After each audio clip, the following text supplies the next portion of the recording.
வெளிப்படுத்தின விசேஷம் 1ஆம் அதிகாரம் 8வது வசனத்தை வாசியுங்கள். வெளிப்படுத்தின விசேஷம் 1ஆம் அதிகாரம் 8வது வசனம்.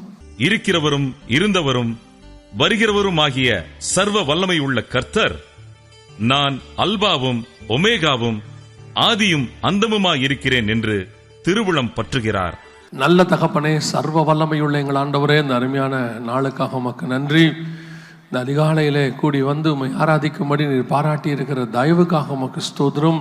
உம்முடைய வார்த்தைகளை எங்கள் மத்தியிலே அனுப்பும்படி நாங்கள் செபிக்கிறோம். தேவ ஆவியானவர் வார்த்தைகளை பகுத்து போதிக்கிறவர் என்று சொல்லி நாங்கள் பார்க்கிறோம். இந்த காலை வேளையிலும் எங்களோடு கூட பகுத்து போதிப்பீராக. நாங்கள் தெரிந்து கொள்ள வேண்டிய விஷயங்களை எங்களுக்கு தெரியப்படுத்துவீராக. கிருபையுள்ள கரத்தில் எங்களை தாழ்த்துகிறோம். எங்கள் ஆண்டவர் இயேசு கிறிஸ்துவின் நாமத்தில் பிதாவே.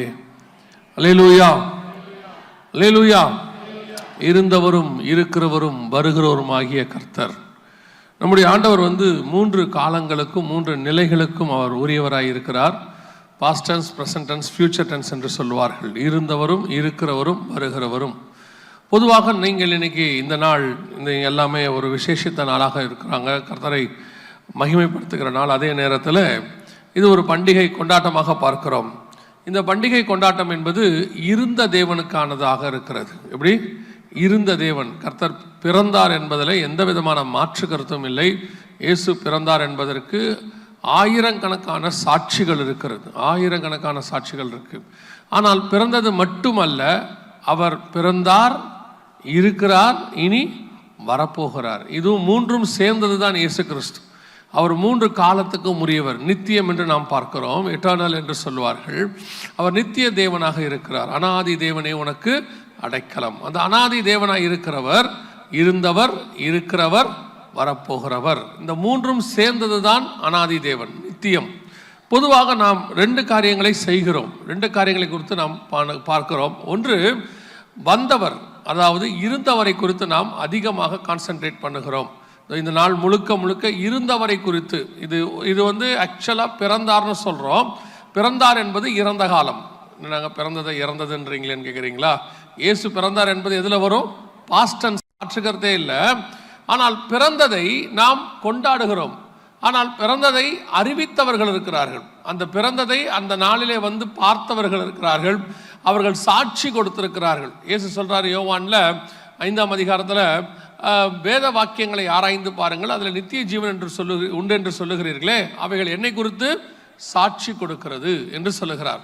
அதே மாதிரி இயேசு கிறிஸ்துவை குறித்து சாட்சி கொடுத்தவர்கள் இருக்கிறார்கள். அந்த இயேசுவின் பிறப்பை குறித்து, இருந்த இயேசு கிறிஸ்துவை குறித்து சாட்சி கொடுத்தவர்கள் இருக்கிறார்கள். அந்த சாட்சி 4 விதமாக இருக்கிறது. இன்னைக்கு நம்ம அதை தான் பார்க்க போகிறோம். வந்த இயேசு, இருந்த இயேசு, அவரை குறித்து 4 விதமான சாட்சிகள் இருக்கிறது. என்ன ஒரு ஆச்சரியம் கேட்டீங்கன்னா, வந்த இயேசுவை குறித்தும் சாட்சி இருக்கிறது, இருக்கிற இயேசுவை குறித்தும் சாட்சி இருக்கிறது, வரப்போகிற இயேசுவை குறித்தும் சாட்சி இருக்கிறது. இந்த 3 நிலைகளுக்கும் ஒரே சாட்சியாக இருக்கிறது. ஒருவேளை உங்களுக்கு அது இப்போ நான் சொல்கிறது கொஞ்சம் கன்ஃபியூஷனாக இருக்கும். நாங்கள் முதலாவதாக வாசிங்க பார்ப்போம். மத்தேயு எழுதின சுவிசேஷம் 2ஆம் அதிகாரம் 4 முதல் 6 வசனங்களை வாசிங்கள் பார்ப்போம். அவன் பிரதான ஆசாரியர், ஜனத்தின் வேத பாரகர் எல்லாரையும் கூடி வரச் செய்து, கிறிஸ்துவானவர் எங்கே பிறப்பார் என்று அவர்களிடத்தில் விசாரித்தார். அதற்கு அவர்கள், யூதேயாவில் உள்ள பெத்லஹேமிலே பிறப்பார். அதேனென்றால், யூதேயா தேசத்தில் உள்ள பெத்லஹேமே, யூதாவின் பிரபுக்களில் நீ சிறியதல்ல. என் ஜனமாகிய இஸ்ரவேலை ஆளும் பிரபு உன்னிடத்திலிருந்து புறப்படுவார் என்று தீர்க்கதரிசியினால் எழுதப்பட்டிருக்கிறது என்றார்கள். இயேசு கிறிஸ்துவினுடைய பிறப்பு என்ன செய்யப்பட்டிருந்தது? ஏற்கனவே எழுதப்பட்டிருந்தது. வேத வசனத்தின்படி ஆராய்ந்து பார்க்கிறார்கள். ஆராய்ந்து பார்த்தபோது வசனத்தின்படி இயேசு கிறிஸ்துவானவர் பிறப்பார், யூதேயாவிலே பிறப்பார், எப்ராத்தா என்று அநேக காரியங்களை அந்த இடத்துல நாங்கள் வேதத்தில் வாசிக்கிறோம். யூதேயா பட்டணத்தில் உள்ள பெத்லஹேமிலே பிறப்பார் என்று சொல்லி எல்லா காரியங்களும் சொல்லப்படுகிறது. இது வேத வாக்கியத்தில் எழுதப்பட்டிருக்கிறது, தீர்க்கதரிசியினால் எழுதப்பட்டிருக்கிறது இருக்கிறது. ஆனால் இந்த எழுதப்பட்ட காரியத்தை படித்த ஏரோதும் அந்த எருசலேம் நகரத்தாரும் என்ன செய்தார்களாம்? கீழே நீங்கள் வாசிக்கும் போது, அவர்கள் சாஸ்திரிகளை அழைத்து, நீங்கள் போல் பிள்ளையை கண்டு எங்களுக்கு சொல்லுங்க, நாங்களும் பணிந்து கொள்ளும்படி. வசனத்தை ஆராய்கிறவர்கள் இருக்கிறார்கள். இயேசு பிறந்தார் என்பதை கண்டுபிடித்து விட்டார்கள். இந்த இடத்துல தான் பிறப்பார் என்பதையும் அவர்கள் புரிந்து கொண்டார்கள். ஆனால் இயேசுவை போய் அவர்கள் பார்க்கவில்லை. என்ன செய்யல? பார்க்கவில்லை. அவங்க சொல்றாங்க, நீங்க போங்க, போய் பார்த்துட்டு சொல்லுங்க, நாங்களும் சொல்லுகிறோம். யோசிச்சு பாருங்க, யூதருக்கு ராஜா பிறந்திருக்கிறார், அந்த நாட்டுக்கே ராஜா பிறந்திருக்கிறார். அந்த நாட்டுக்கு ராஜா பிறந்த போது எவ்வளோ ஒரு ஆவலாக போய் பார்த்துருக்கணும், எவ்வளோ தூரம் அவங்கள ஃபாலோ பண்ணணும். இப்போது அவர்கள் அவ்வளோ தூரத்தில் சாஸ்திரிகள் வந்திருக்கிறாங்க. ஏறக்குறைய 1.5 ஆண்டு காலம் நடந்திருக்குது. ஏரோது சாஸ்திரிகள் சொன்ன கணக்கின்படி ஏறக்குறைய 1.5 வயதுக்கு உட்பட்ட பிள்ளைன்னு இருக்கிறது. அப்படியே காரியத்தை ஆராய்ந்து பார்த்து வசனத்திலேருந்து கண்டுபிடிச்சிடறாங்க. கிறிஸ்தவர்களுக்கு வசனத்தை ஆராய்வதில் ஒன்றும் குறைச்சல்லாம் கிடையாது. ஆனால் அந்த வசனத்தில் சொல்லப்பட்டிருக்கிற இயேசுவை நீங்கள் கண்டுபிடித்தீர்களா? அதான் இங்கே முக்கியம். வசனத்தில் சொல்லப்பட்டிருக்கிற இயேசுவை கண்டுபிடிச்சோமா அப்படின்னு கேட்டால், இன்னைக்கு அந்த வசனத்தின்படி படிக்கிறோம், பார்க்கிறோம், எல்லாம் செய்கிறோம். ஆனால் இயேசுவை வசனத்தில் நாம் பார்க்கிறது இல்லை.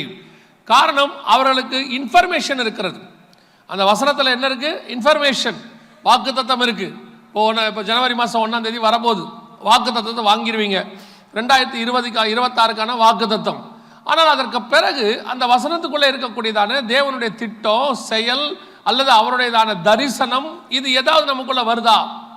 ஏரோது வேத வாக்கியத்தை ஆராய்ந்து பார்த்து இங்கே தான் பிறப்பாரு, எல்லாம் தெரிஞ்சு போச்சு, ஆனால் போய் பார்க்கவில்லை. அதே நேரத்தில் இதே வேத வசனம் என்ன செய்கிறது?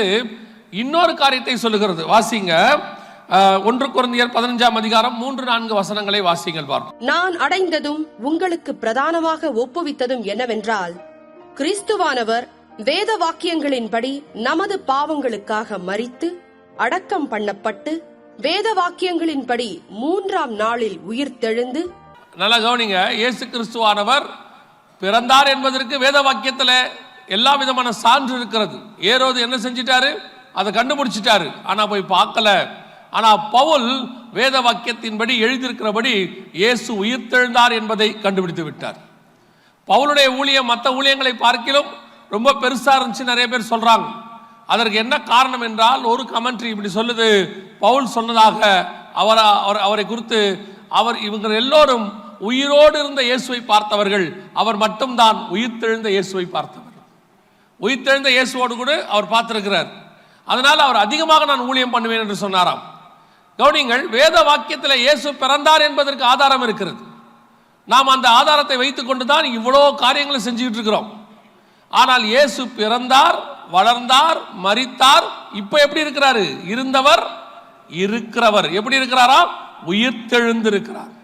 இப்ப உயிர்த்தெழுந்த இயேசுவை நாம் தான் தொழுது கொண்டிருக்கிறோம். இருந்த இயேசுவை அல்ல, இருக்கிற இயேசுவை. இப்ப நம்மோடு கூட இருக்கிற இயேசுவை தான் நாம் பார்க்கணும். We are not the past tense people, we are the present tense people. நாம் இப்பொழுது இருக்கக்கூடியதான இயேசுவை பார்க்கணும், உயிர்த்தெழுந்த இயேசுவை பார்க்கணும். பார்க்கிறோமா? இயேசு கிறிஸ்து உயிரோடு கூட இருந்தார் என்பது வேறு, அதில் மாற்றுக்கிறதே இல்லை. ஆனால் வசனம் சொல்றது உயிர்த்தெழுந்த இயேசு. இந்த இருந்த இயேசுக்கும் இருக்கிற இயேசுக்கும் என்னங்க வித்தியாசம் அப்படி கேட்டீங்கன்னா, இயேசு கிறிஸ்து மாம்சத்தில் பிறந்தார், பெத்லகேமில் பிறந்தார், மரித்தார், எல்லாம் ஓகே.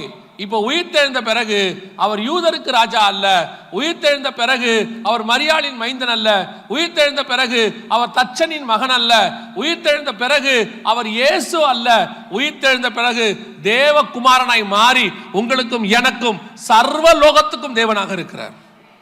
அந்த வெளிப்பாடு வரணும். அதான் பவுல் சொல்றாரு, இனி நாங்கள் இயேசு கிறிஸ்துவையே மாம்சத்தின்படி அறியோம். இந்த மாம்சத்தின்படி இருக்கிற இயேசுங்கிறது இருந்த இயேசு, அவர் இல்லைன்னு சொல்லல. அந்த காலம் முடிஞ்சிருச்சு, இருக்கிற இயேசு. இப்ப நம்ம கூட இயேசு எப்படி இருக்கிறாரு? அவர் மாம்சத்தில் அந்த இப்ப நம்ம சொன்ன காரியங்கள் படி மரியாளின் மைந்தனாகவோ தச்சன் குமாரனாகவோ அவர் இல்லை. இப்பொழுது அவர் உயிர்த்தெழுந்த இயேசுவாய் இருக்கிறார். அதனாலதான் அப்போஸ்தலர்கள் திருப்பி திருப்பி சொல்றாங்க, நாங்கள் சாட்சிகளாய் இருக்கிறோம். உயிர்த்தெழுந்த இயேசுவுக்கு நாங்கள் சாட்சிகளாய் இருக்கிறோம். உயிரோடு இருந்த இயேசுவுக்கு அல்ல, உயிர்த்தெழுந்த இயேசுவுக்கு. நீங்களும் நானும் உயிர்த்தெழுந்த இயேசுவை காண்பிக்க வேண்டியவர்களாக இருக்கிறோம். நாம் இருந்த இயேசுவுக்கு சாட்சிகள் அல்ல, இருக்கிற இயேசுவுக்கு சாட்சிகள். இந்த இருந்த இயேசுவை நாம காட்டிடுறோம் பாருங்களேன். ஒரே ஒரு சிலுவை கட்டிட்டா போதும், நீங்க கிறிஸ்தவர்கள் காட்டிடுவீங்க. கொஞ்சம் டெக்கரேட் பண்ணிட்டா கிறிஸ்தவர்களுக்கு காட்டிடுவீங்க. ஆனால் உயிர்த்தெழுந்த இயேசு இருக்கிறாரே, அதை எப்படி காட்டுவீங்க? அதுதான் இங்க ரொம்ப முக்கியம். இப்போ என்ன நடக்குது? பவுல் சொல்றாரு, உயிர்த்தெழுந்த வல்லமையை நான் தரித்துக் கொள்ளும்படி. அதுதான் நமக்கு ரொம்ப இம்பார்ட்டன்ட். இருக்கிற இயேசுவை தரித்துக் கொள்ள வேண்டும். உயிரோடு இருந்த இயேசுக்கு எல்லா மரியாதையும் இருக்கு, நான் இல்லைன்னே சொல்லல. உயிர்த்தெழுந்த இயேசு தான் இப்ப இம்பார்ட்டன்ட். உங்கள் வீட்டில் பிள்ளை பிறந்திருக்கோம், பிள்ளை பிறந்தோன்னு ஒரு பெரிய சந்தோஷம் இருக்கும். அந்த பிள்ளைக்கு பர்த்டே கொண்டாடுறோம், எல்லாம் செய்கிறோம். வளர வளர வளர அந்த பிள்ளை ஒரு டாக்டர் ஆயிடுச்சுன்னா அதுக்கப்புறம் அந்த பிள்ளை பிறந்ததை பற்றி பேச மாட்டோம், எல்லாரும் அவரை டாக்டர்னு பேச ஆரம்பிச்சிருவாங்க. அப்போ எப்படி இருக்கிறாரோ அதுதான் அங்கே பிரசன்டென்ஸ். இப்போ இயேசு மாம்சத்தின்படி வந்த இயேசு அல்ல, உயிர்த்தெழுந்த இயேசு. அவர் மாம்சம் ரத்தமாக வந்தது உண்மை, இப்போ ஆவியாக இருக்கிறார். அந்த இயேசு நம்மோடு கூட இருக்கிறாரா? நாம் இந்த மாம்சத்தில் வந்த இயேசுக்கு எவ்வளோ இம்பார்ட்டன்ஸ் கொடுக்குறோம். இந்த ஒரு நாளுக்காக கடன்காரன் ஆனவங்களா இருக்கிறாங்க இல்லையா? கடன் வாங்கியாவது ட்ரெஸ் வாங்கிடணும், புது ட்ரெஸ் போட்டுறணும், எல்லாம் பண்ணிடணும். அதை தப்பா சரியாங்கிற ஆர்குமெண்ட்டுக்கு நான் போல. இந்த வந்த இயேசுவுக்கு இவ்வளோ வைராக்கியம். மற்றவங்களுக்கு முன்னாடி நம்ம நல்லா கிராண்டா இருக்கணும். சர்ச்சுக்கு போகும்போது அத்தனை பேரும் புது ட்ரெஸ்ல தான் வந்திருப்பாங்க, மேக்சிமம் 99%. ஏன்னு கேட்டா ஒரு சாராருக்கு புது ட்ரெஸ் எடுக்கணுங்கிறது ஆசை, இன்னொரு சாராருக்கு எல்லாரும் எடுத்திருப்பாங்க, நம்ம எடுக்காம இருந்தா அசிங்கமா போயிடும். நமக்குன்னு ஒரு கௌரவம் இருக்கு இல்லையா? அந்த இருந்த இயேசுவுக்கு இவ்வளோ இம்பார்ட்டன்ஸ் கொடுத்து வரீங்களே, உயிர்த்தெழுந்த இயேசுவை உங்களிடத்தில் காட்டுவதற்கு என்ன இம்பார்ட்டன்ஸ் கொடுத்திருக்கிறீங்க? அவர் இருந்தவர், இப்பொழுது இருக்கிறவர். அதற்கான எந்த வெளிப்பாடு உங்ககிட்ட இருக்கு? அதை காட்டுவதற்கு என்ன இருக்கிறோம்? இது முதலில் நாம் செய்ய வேண்டிய காரியம். இப்போ கிறிஸ்மஸ் என்பது அதை ஒரு நீங்கள் பண்டிகை ஆக்கிட்டீங்க, அதுக்கு நீங்கள் இம்பார்ட்டன்ஸ் கொடுக்குறீங்க. அது பாஸ்ட் டென்ஸ். பிறந்த இயேசுவுக்கு, இருக்கிற இயேசுவுக்கு என்ன சாட்சி இருக்கு? உயிர்த்தெழுந்த வல்லமை இருக்கா? இயேசு உங்ககிட்ட உயிரோடு இருக்கிறாருன்றதை உங்களால் காட்ட முடியுமா? பக்கத்து வீட்டுக்காரங்களுக்கு தெரியுமா உங்கள் வீட்டில் இயேசு உயிரோடு இருக்கிறாருன்னு? உங்கள் வீட்டில் ஒருத்தர் உயிரோடு இருந்தால் பக்கத்து வீட்டுக்காரங்களுக்கு தெரியுமா தெரியாதா? நல்லா தெரியும். உங்கள் வீட்டில் அவர் இருக்கிறாருங்கிறது தெரியும். கேட்பாங்க.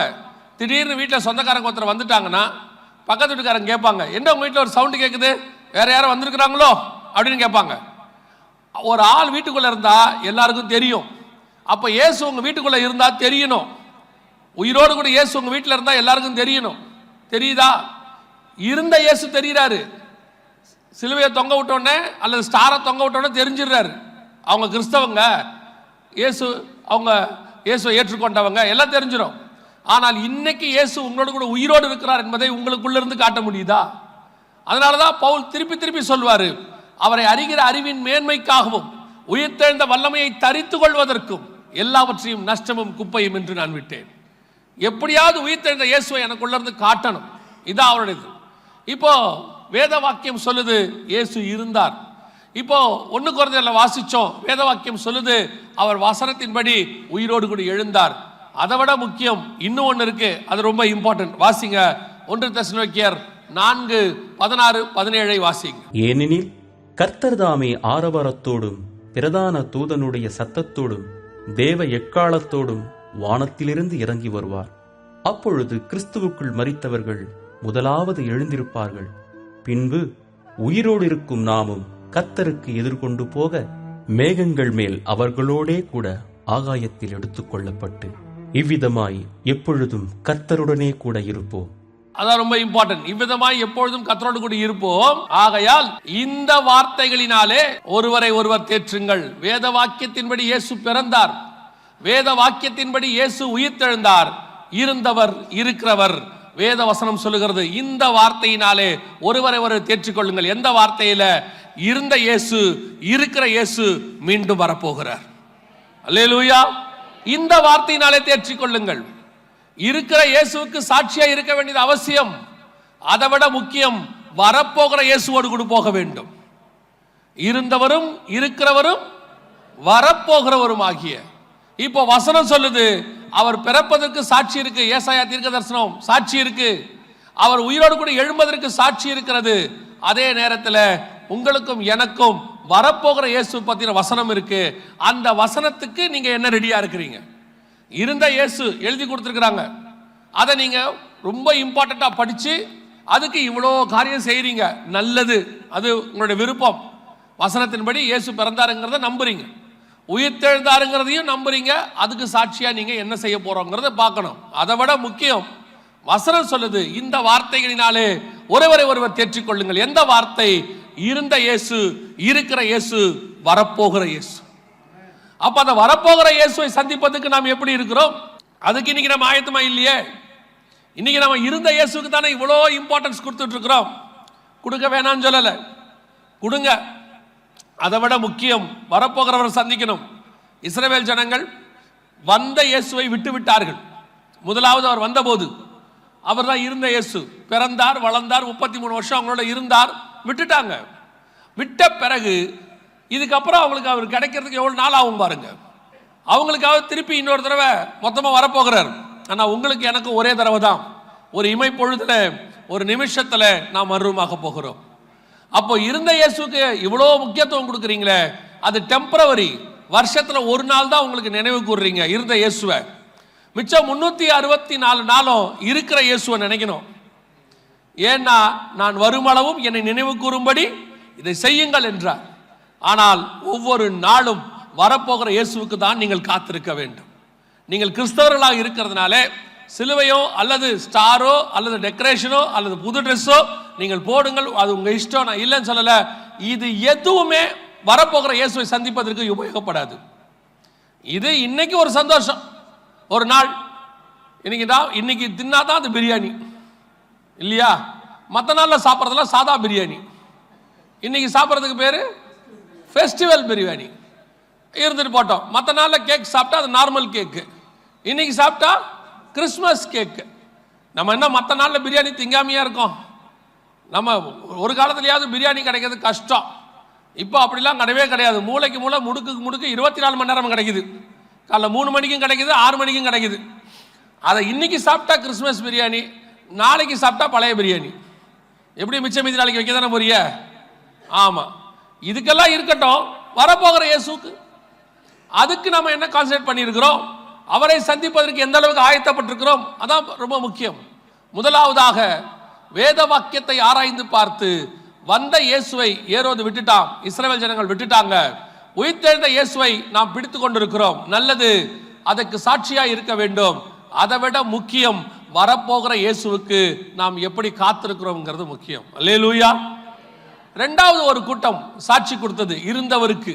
வாசிங்கள், லூக்கா எழுதின சுவிசேஷம் 2ஆம் அதிகாரம் 9 முதல் 11 வசனங்களை வாசிங்கள். அவ்வேளையில் கர்த்தருடைய தூதன் அவர்களிடத்தில் வந்து நின்றான். கர்த்தருடைய மகிமை அவர்களைச் சுற்றிலும் பிரகாசித்தது. அவர்கள் மிகவும் பயந்தார்கள். தேவதூதன் அவர்களை நோக்கி, பயப்படாதிருங்கள், இதோ எல்லா ஜனத்துக்கும் மிகுந்த சந்தோஷத்தை உண்டாக்கும் நற்செய்தியை உங்களுக்கு அறிவிக்கிறேன். இன்று கர்த்தராகிய கிறிஸ்து என்னும் இரட்சகர் உங்களுக்கு தாவீதின் ஊரிலே பிறந்திருக்கிறார். இது இரண்டாவது சாட்சி. வேத வாக்கியத்தின்படி இயேசு பிறந்திருக்கிறார் என்று அறிவிக்கப்பட்டது. அவர்கள் போய் பார்க்கவில்லை. இது இரண்டாவது ஒரு சாட்சி சொல்லப்படுகிறது. வானத்திலிருந்து தேவதூதன் வந்து சாட்சி சொல்றான். என்ன சாட்சி சொல்றான்? தாவீதின் ஊரிலே இரட்சகர் பிறந்திருக்கிறார். ஆனா இவங்க போய் பார்த்துட்டாங்க. மேய்ப்பர்கள் என்ன பண்ணிட்டாங்க? பார்த்துட்டாங்க. ஆனா பார்த்தாங்களே ஒழிய இவங்க கிட்டையும் வேற ஒரு பிரச்சனை இருக்குது. அதான் ரொம்ப இம்பார்ட்டன்ட். தேவதூதர்கள் போய் பார்த்துட்டாங்க தாவீதின் ஊர்ல இரட்சகர் பிறந்திருக்கிறாருன்னு. ஆனா என்ன நடந்துச்சுன்னு கேட்டீங்கன்னு சொன்னா, அதே 2ஆம் அதிகாரத்துல இயேசுவை கொண்டு போய் என்ன பண்ணுவாங்க? வாசிங்க அந்த வசனத்தை. 2ஆம் அதிகாரம் 22வது வசனம் வாசிங்க. மோசேயின் நியாய பிரமாணத்தின்படியே அவர்களுடைய சுத்திகரிப்பின் நாட்கள் நிறைவேறின போது 24வது வசனம் அப்படியே தொடர்ந்து. கர்த்தருடைய நியாய பிரமாணத்தில் சொல்லி இருக்கிறபடி ஒரு ஜோடு காட்டுப்புறாவையாவது 2 புறா குஞ்சுகளையாவது பலியாக செலுத்தவும் அவரை எருசலேமுக்கு கொண்டு போனார்கள். இப்போ தேவதூதர்கள் வந்து பார்த்ததுக்கும் சொன்னதுக்கும் மெய்ப்பர்கள்ட்ட சுவிசேஷம் சொன்னதுக்கும் இயேசுவை எருசலேம்ல கொண்டு போய் காட்டுப்புறாவை ஒரு புறா குஞ்சியை வந்து பலி கொடுத்ததுக்கு என்னங்க சம்பந்தம் இருக்குதுன்னு கேட்குறீங்களா? மெய்ப்பர்கள் போய் இயேசுவை பார்த்துட்டாங்க. தேவதூதர் வந்து சொல்லிட்டாங்க, எல்லா நற்செய்தி கிடைச்சிருச்சு. சரி, போய் இப்போ ஏரோது போய் பார்க்கல, இவர் போய் பார்த்துட்டார். சந்தோஷம், மெய்ப்பர்கள் பார்த்துட்டாங்க. ஆனா என்ன ஆச்சரியம்னா, அவெல்லாம் போய் பார்த்துட்டான். அந்த வசனம் அங்க இருக்கு பாருங்களேன். தேவதூதர்கள் விட்டு பரலோகத்துக்கு போன பின்பு 15வது வசனம். தேவதூதர்கள் அவர்களை விட்டு பரலோகத்துக்கு போன பின்பு மெய்ப்பர்கள் ஒருவரையொருவர் நோக்கி, நாம் பெத்லகேம் ஊருக்கு போய் நடந்ததாக கர்த்தரால் நமக்கு அறிவிக்கப்பட்ட இந்த காரியத்தை பார்ப்போம் வாருங்கள் என்று சொல்லி பார்த்தாமல்ல. ஆனா அதுக்கப்புறம் எருசலேமுக்கு போய் பலி கொடுக்கும்போது என்ன கொடுத்தாங்க? புறா குஞ்சுகளை கொடுத்தாங்களாம். போன ஒரு மெய்ப்பெண் கூட ஒரு ஆடு கூட கொடுக்கல பாருங்க. மெய்ப்பர்கள் யாரும் என்ன செய்யல? ஒரு ஆடு கூட கொடுக்கல பாருங்க. புறா குஞ்சு பலி கொடுக்கறதோட அர்த்தம் என்னன்னா, நியாயப்பிரமாணத்தில் இருக்கு, ஏழைகள் கொண்டு போய் தான் புறா குஞ்சுகளை பலி கொடுப்பாங்களாம். பணக்காரங்களை என்ன கொடுப்பாங்க? ஆடுகளை கொடுப்பாங்க. ஒருத்தர் பிரசங்கம் பண்ணி இருந்தாங்க, எனக்கு ஆச்சரியமா இருந்துச்சு. இந்த வசனத்தெல்லாம் வசதியாக விட்டுட்டாங்க. இயேசு கிறிஸ்துவை பார்க்க வானசாஸ்திரிகள் வந்தாங்க, பொண்ணு கொண்டு வந்தாங்க. அதனால இயேசு கிறிஸ்து பார்த்தீங்கன்னா பயங்கரமான பணக்காரராக இருப்பாரு. ஏன்னா அவங்க கொண்டு வந்து பொண்ணை கொடுத்துட்டாங்க. இப்போ அவங்க வந்து பார்க்க வந்தாங்கன்னா, இயேசுவை பார்க்க வந்தாங்கன்னா அவங்க எங்கே தங்கி இருப்பாங்க? இயேசுக்கு ஒரு பெரிய வீடு இருந்திருக்கும். 3 பேர் இருந்தால் எப்படி இருந்திருப்பாங்க? 3 கெஸ்ட் ரூம் இருந்திருக்கும். யாருக்கு? அவருக்கே தலை சாய்க்க இடம் இல்லைன்னு வசனத்தில் இருக்கு. அவரே முன்னணியில் கிடத்தப்பட்டிருந்தார்னு இருக்கு. வசனத்தை வசதியா போதிக்கிறது. ஏன்னா அவங்களுக்கு வசதி வாய்ப்பு வேணும், அதுக்காக வசதியா போதிக்கிறது. கவனிச்சுக்கொள்ளுங்க. இயேசு கிறிஸ்துவை போய் புறா குஞ்சுகளை பலி கொடுத்தார். அது அர்த்தம் என்னன்னா, நியாயப்பிரமாணத்தின்படி ஆடையோ அந்த கிடாரியோ பலி கொடுக்க முடியாதவ அட்லீஸ்ட் ஒரு புறா குஞ்சியாவது கொடுக்கணுமா ஏழைகள். அப்ப இயேசு கிறிஸ்துக்காக பலியாக எது கொண்டு போகப்பட்டது? புறா குஞ்சு கொண்டு போகப்பட்டது. 2வது, மெய்ப்பர்களுக்கு அறிவிக்கப்பட்டது ஒரு நற்செய்தி, இயேசு பிறந்திருக்கிறார் என்று. போயாச்சு, பார்த்தாச்சு. ஆனால் அவர்களால் இயேசுவுக்கு ஒரு ஆட்டை கூட பலி கொடுக்க முடியவில்லை. இது 2வது கூட்டம். இயேசுவை போய் பார்த்துருவாங்க, அதுல மாற்று கருத்துலாம் இல்லை. ஆனால் இயேசுவுக்கு என்ன கொடுக்கிறோம் என்பதுதான் முக்கியம். இப்ப நான் ஆஃபரிங்கை பத்தி பேசல, திருப்பியும் சொல்றேன். நான் இப்ப ஆஃபரிங்கை பத்தி பேசல. இயேசுக்கு என்ன கொடுக்குறோம்? அவரே ஆட்டுக்குட்டி, அதை விட்டுருங்க, அவரே தேவாட்டுக்குட்டி. ஆனா போய் பார்த்தா அவரை பத்தி கண்டார்கள், ப்ரூஃப் கிடைச்சிச்சு. அடுத்த வசனம் சொல்லுது, போய் பிரசித்தம் பண்ணினார்கள். எல்லாம் உண்மைதான். ஆனால் இவர்கள் அந்த மகாதேவனுக்கு, அந்த வானத்தையும் பூமியும் உண்டாக்கின தேவனுக்கு போய் பார்க்கும் பொழுது அவர்கள் எதையுமே அவர்கள் கொண்டு போய் கொடுக்கல. மேய்ப்பார்கள் ஒரு ஆட்டை கூட கொடுக்கல பாருங்க. இது அடுத்து நம்மளை மாதிரி ஆட்கள், நம்ம எல்லாம் அந்த தேவதூதர்கள் சொல்றதை கேட்டுருவோம். ஆனால் இயேசுவுக்கு என்ன கொடுக்கிறோம்? அவருக்கு என்ன கொடுக்கிறோம்? போய் பார்த்துட்டு வர குரூப் இருக்குது. இயேசுகிட்ட போன வண்ணமாய் வரவங்க. அவர்களால் இயேசுவுக்கு ஒரு பிரயோஜனம் இல்லை. திருப்பியும் சொல்றேன், நான் ஆஃபரிங்கை பத்தி பேசல, பணத்தை பத்தி பேசல, நாம் நம்மையே ஜீவாதார பலியாக கொடுப்பதை பத்தி பேசுறேன். இயேசுவுக்கு நாம் என்ன செய்திருக்கிறோம்? இயேசுவுக்கு பர்த்டே, அதான இன்னைக்கு ட்ரெஸ் வாங்கி நீங்க போட்டீங்க, இன்னைக்கு பிரியாணி தந்தி நீங்க சாப்பிட போறீங்க, கேக்கை வாங்கி நீங்க தின்ன போறீங்க, பலகாரத்தை செஞ்சு பக்கத்து வீட்டுக்கு கொடுக்க போறீங்க. அந்த பலகாரமும் ரொம்ப ஞானமா கொடுப்பீங்க. யார் உங்களுக்கு கொடுத்தாங்களோ அவங்களுக்கு தான் கொடுப்பீங்க. அப்படித்தானே? கொடுத்து அனுப்பும் போதே பையன்கிட்ட சொல்றது, தட்டில் வச்சு அனுப்பும் போது, எதிர் வீட்டில் கொடு, பக்கத்து வீட்டில் கொடுத்துறாத. அவங்க தீபாவளிக்கு பொங்கலுக்கு நமக்கு ஒண்ணுமே தரல, அவங்க தான் கொடுத்தாங்க, அவங்களுக்கு கொடு. அவன் ஒருவேளை மாற்றி கொடுத்துட்டான்னா ஒரு தட்டு பலகாரத்தை கிறிஸ்மஸ் அன்னைக்கு அவன் வாங்குற அடி அவனுக்கு தான் தெரியும். சொல்லி சொல்லி கொடுத்தா, படித்து சொன்னேன், அங்கே போய் கொடுத்துட்டு வந்துருக்கு எருமாடு. அவன் ஒன்றும் கொடுக்க மாட்டா, அவன் வீட்டுக்கு கொண்டு போய் என்ன 2 பீஸ் கேட்க கொடுத்ததுக்கு உங்களுக்கு அவ்வளவு. இப்படி ஒரு கூட்டம் இருக்கு. ஆனால் பார்த்தீங்கன்னா சும்மா கிராண்டா வந்து இயேசுவை சந்திச்சுட்டு போறது. இன்னைக்கு ஃபுல்லாக சொல்லுவாங்க, மார்னிங் எங்களுக்கு 5 மணிக்கு மாஸ், 5 மணிக்கெல்லாம் நாங்கள் போயிட்டோம், 4:30 மணிக்கெல்லாம் போயிட்டோம். போயிட்டு இயேசுவுக்கு என்ன கொடுத்தீங்க? என்ன கிடைச்சது இயேசுவுக்கு உங்களால்? அப்போ இயேசுவுக்கு பர்த்டேனா அப்போ இயேசுவுக்கு தானே ஏதாவது செய்யணும். நீங்கள் உங்கள் பையனுக்கு பர்த்டே கொண்டாடும் போது நீங்கள் பட்டுப்புடவை கட்டி, வீட்டுக்காரர் புது சட்டை போட்டு, அவர் உட்காந்து நல்லா சாப்பிட்டுட்டு பையனை அப்படியே விட்டிங்கன்னா எப்படி இருக்கும்?